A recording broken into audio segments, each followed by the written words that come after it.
Welcome back, everybody. Today is day 45, and we are celebrating Good Friday.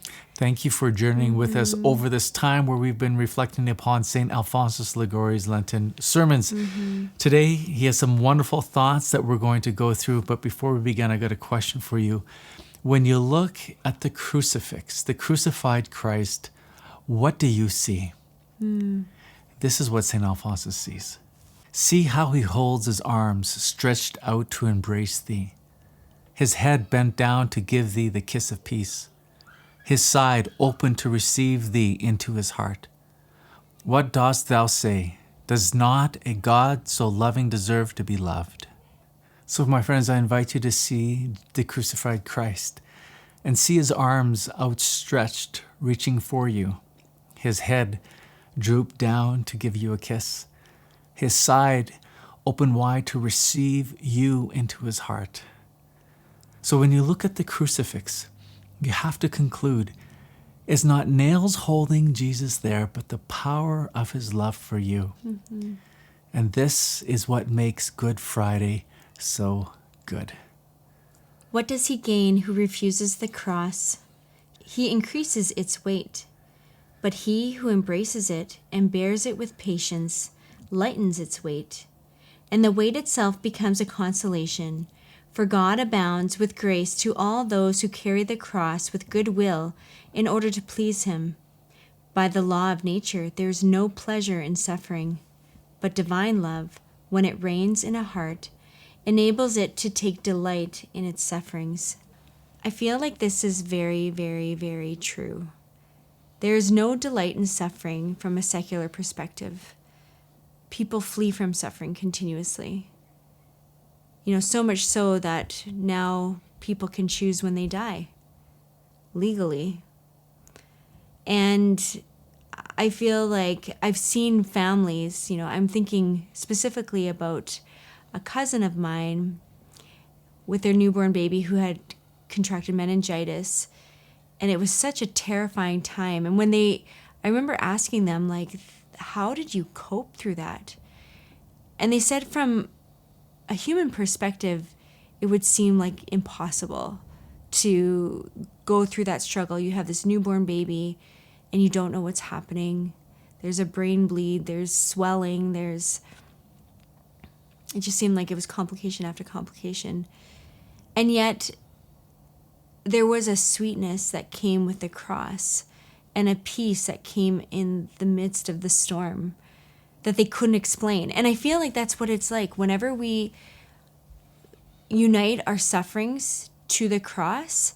It becomes sacred, it becomes beautiful, and it becomes sweet in a mysterious way.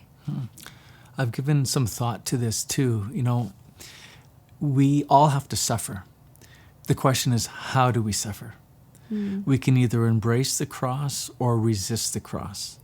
And St. Alphonsus' point is, to the degree that we resist the cross, the heavier the cross actually becomes. In northern Saskatchewan, there's trap lines, and people set these traps to catch, game, wild game.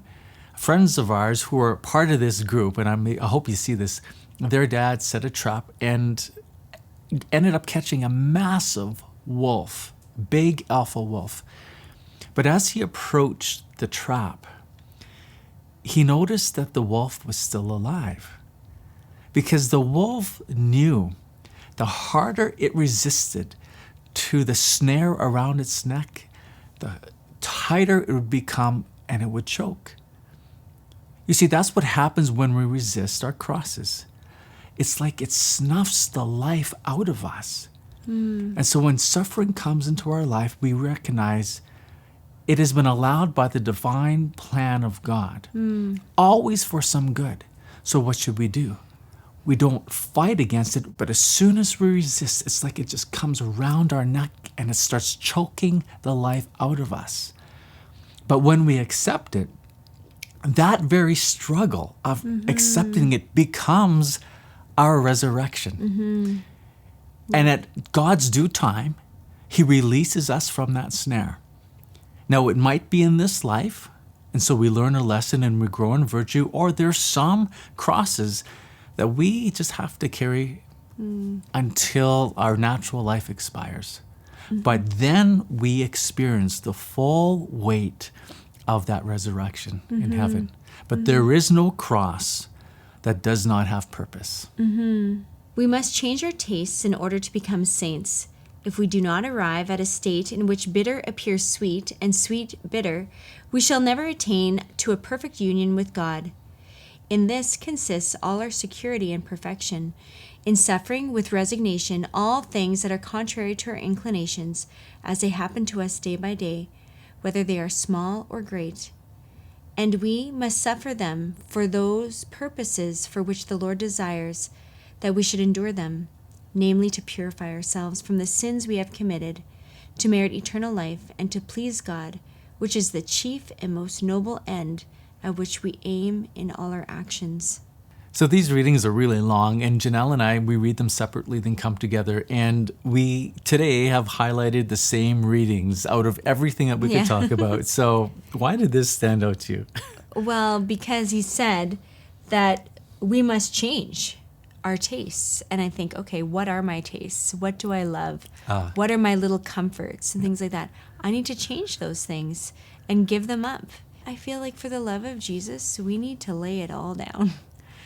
And does that mean I'm going to be perfect? Of course not. But the thing is that we have to trust in the mercy of God, which Saint Alphonsus has been actually reiterating multiple times in these readings, that we need to trust in his goodness for us. But at the same time, we need to do our part. Yeah, so the reason why it stood out to me is we must change our taste. It was that same phrase as well. Like, change my taste in food, change my taste in how I spend my spare time, change my taste in what I delight in, change my taste in, basically, not because it's bad, but just to change it to me, meaning that I need to let it go so that I'm not so attached to it that it replaces my comfort, soul comfort, which should be Jesus. Right. And again, this is the spiritual life. To settle for anything other than Jesus is to ruin our salvation. Right. Yeah. So this is why he's so firm. So friends, let's just change our tastes so that Jesus becomes our sole delight. And and this is possible. This is not some sort of theoretical thing that just only certain special people. No, you can find your sole delight in Jesus Christ. That's possible for you because that's God's will for you in this life. So let's not sell ourselves short. So you're telling me that I can live without coffee? I'll let you pray about it. I know that's true. I could live without it. So friends, on this Good Friday, please pray along the rosary up there. I also want to point your attention to meditating upon the passion of Jesus Christ. Saint Alphonsus Liguori has a beautiful Stations of the Cross. We've created a prayer video for that as well. I'm going to link up there and also in the description. Please take advantage of it today. It's particularly relevant. And one last thing. Today is Good Friday, so you know what we start today? The Novena to the Divine Mercy. And so Ken and I would like to invite you personally to join us. And where can they go? Link in the description as well. So we're going to have a private Facebook group, and these videos will also be on this channel. So if you thought you were done with us after Easter Sunday, guess what? We got 9 days of Divine Mercy Novenas for you. So please join us for that as well. So we'll see you tomorrow. God bless.